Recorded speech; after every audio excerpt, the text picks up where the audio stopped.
A lot of people moving to the US, they want something simple, but I tell them, simple businesses don't make as much money. This complexity, the business you're in is complex, but if you can solve that complexity and provide a good service, you're properly awarded for that in the United States. Yeah, exactly. And I think there's no business that is easier unless that you're looking for like a passive income. But of course, you don't have that return that you're looking for if you're looking for passive income.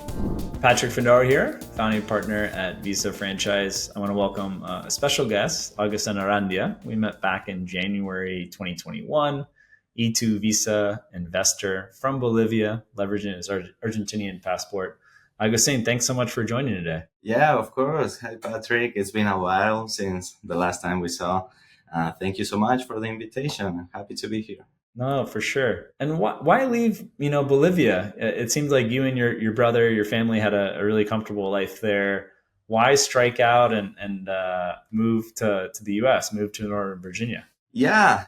I mean, it's been a complicated decision, to be honest. It took a while to do the research and finally take that big step to move here to the US. So basically, it was more of looking for personal growth and professional growth. So I think that was the challenge that I was looking for. And how did you find out about the E2 visa? The E2 visa, well, did a lot of research on that, on all the immigration paths that you can have. And there's like a million of visas out there. That is something that you can definitely talk with an immigration attorney. They help you a lot to find the right type of visa, and I think that was the one that made a lot of sense to me. Sure, it makes sense. And Yeah. then for Visa franchise, I forget, did you come from a referral or was it you just saw YouTube videos or found us online? Yeah, I found you guys online, but also when I was talking to several attorneys, one of them mentioned you, so it was kind of both referral Nice. and then. Yeah, it's good. So that happens more and more with our clients where, they're coming from a referred trusted partner, but then they also like saw a YouTube video or saw us online. Yeah, I think when you have the both the referral and of course the exposure online, it's easier to make that decision. Helps with the trust. And I think, remind me, with you and your brother, I think you were considering franchises, but you weren't fully convinced. You were also maybe thinking about doing your own business or buying an existing business. Yes, yeah. So I think that was one of the main reasons that we took a while to make that decision, because we were looking with business brokers, franchise brokers. Also, we were planning to start a new business, like own business, but we realized that the easiest way to start a business in a different country, it was with a franchise. They will give you a lot of support. That is something that you really need when you're just starting. And why not buying an existing business? Because, obviously that's attractive, a business that has revenue, already has cash flow. Why not buy an existing business up in Northern Virginia? It's attractive. It's a really good option, but I don't think we really saw a good opportunity there. It's also with the realistic point of our situation at that time, for buying a business. I mean, a good business, you will need to have a lot of money or the possibility to get a loan. So since we were new in the US, we didn't have that choice. So it was easier for us go to the franchise road. Yeah, no, I mean, the multiple you see for small businesses can range a lot, but, especially the space you're in, some of them can trade for quite a lot, 5 times earning. So to buy that, a business is making, say, 150K, 200K, you're going to have to pay, upwards of 800K, $1 million to secure that business. Yeah, exactly. So that was in our possibilities back then. So And Augustine, why Northern Virginia? I grew up there. We've had clients that have moved to Northern Virginia or were already residing there on other visa types and moved to the E2 visa through a franchise. Why did you choose Northern Virginia? so why Virginia? I really like this place. I've been visiting here for a few times. I have family members who have lived here for maybe 20 years. Nice. My aunt has been involved on this field for a while, so every time that I talk to her, I learned a lot from this business. So I think that was one of the main options to choose Virginia. I mean, the field, it was great here. Also the community. I really like the diversity that we have here. Oh yeah.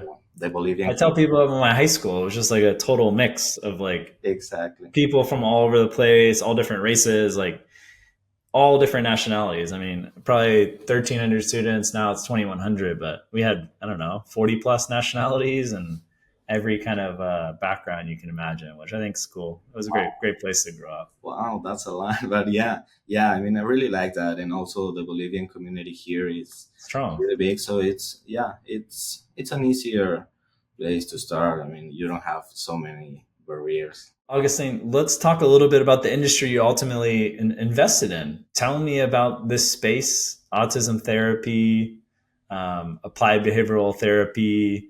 What is this all about? What excited you about the market opportunity and helping kids that are in need?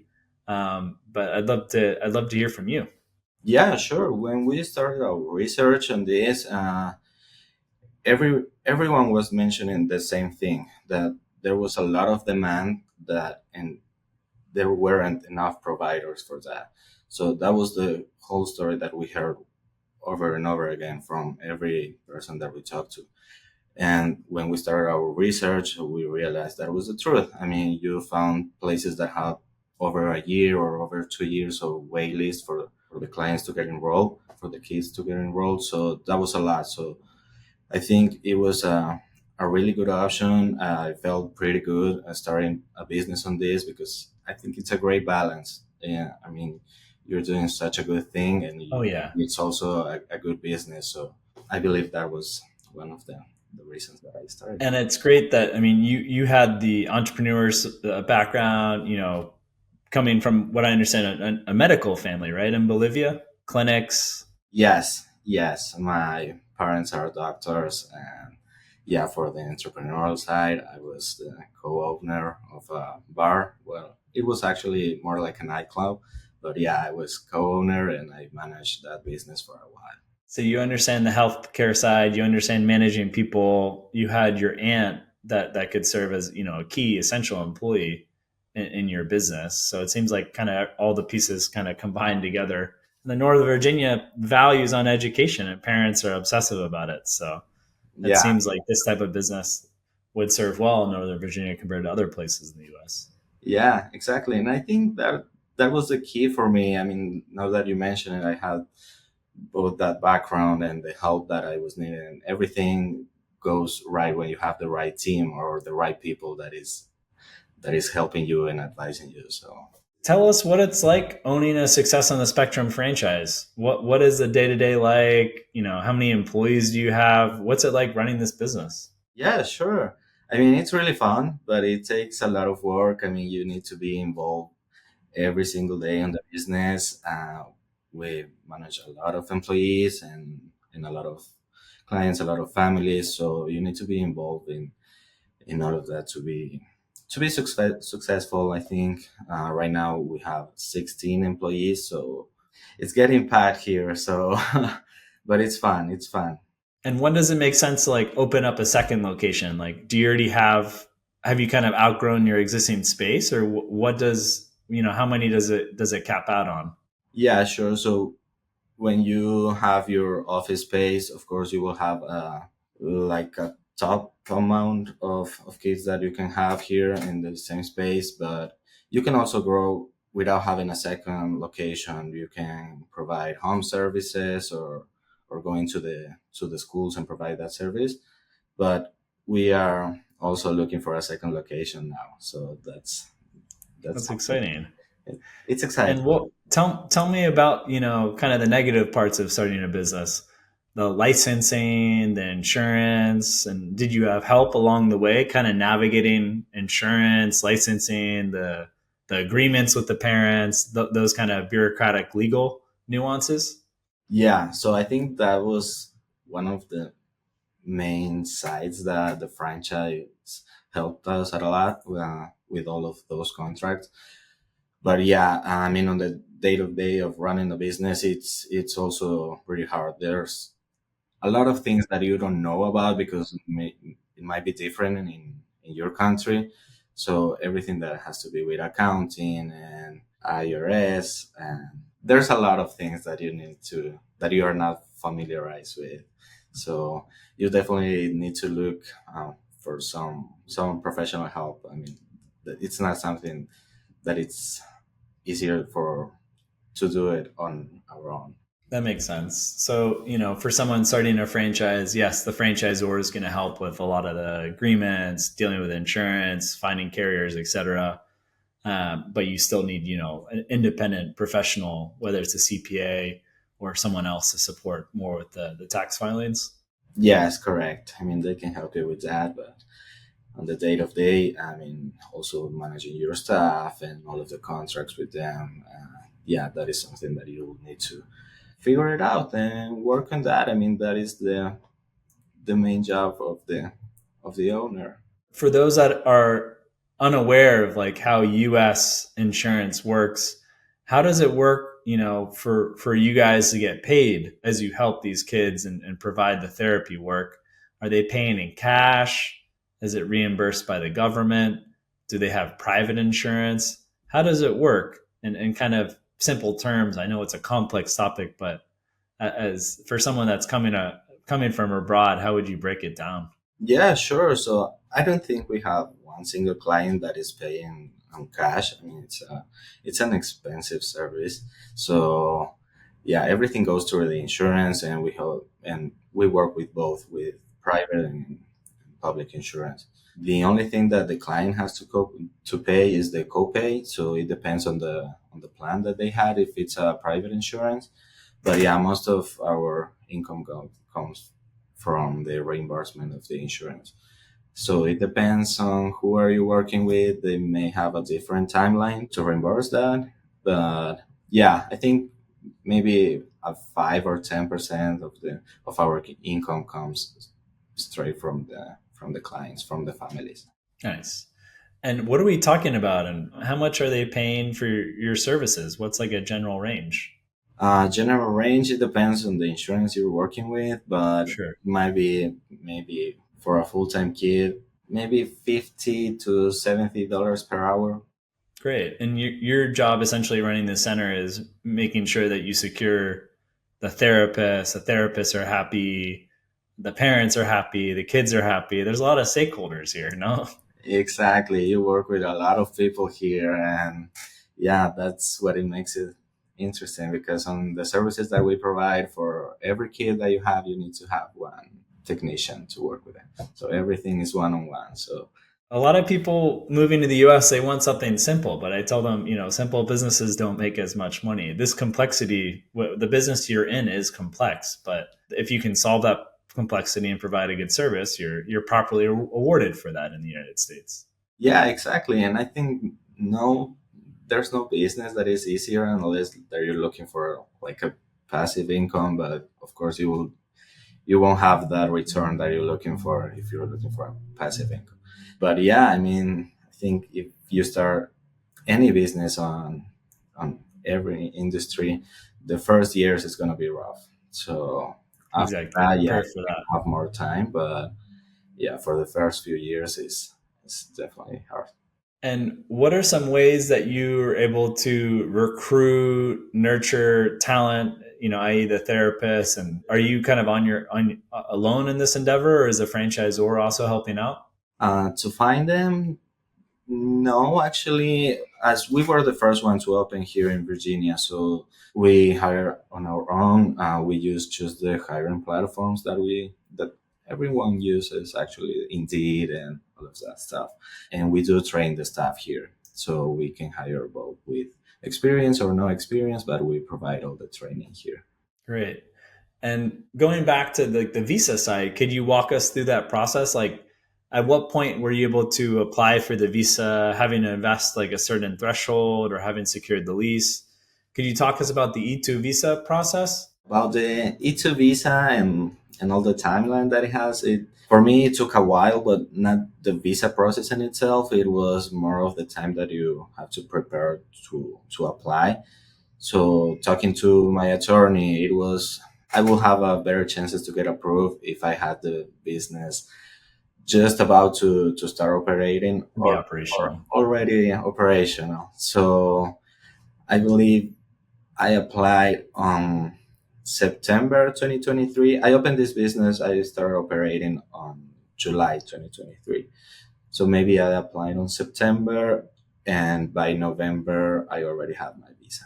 That's exciting. So it's been what, nearly 2 years. I guess the business is going well enough that, you have the confidence to look to secure a second location and scale the team further. Yeah, yeah, we definitely grow a lot. So yeah, we are excited to find a second location, and I mean we already learned all about this business. That Yes. it will be easier to start a second location. I'm hoping for. I can imagine. Yeah. It usually is. And then remind me, so it's you, your aunt, is your brother part of this or is he back in Bolivia?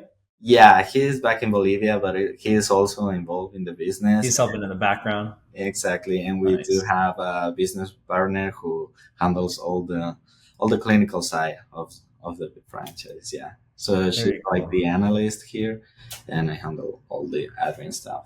So it seems like you guys have the right team to now, continue to scale, whether it is with that second location or doing in-home visits, etc. Yes, yes, I think that we found a good team and we're working really well together. So that gives a lot of confidence to grow.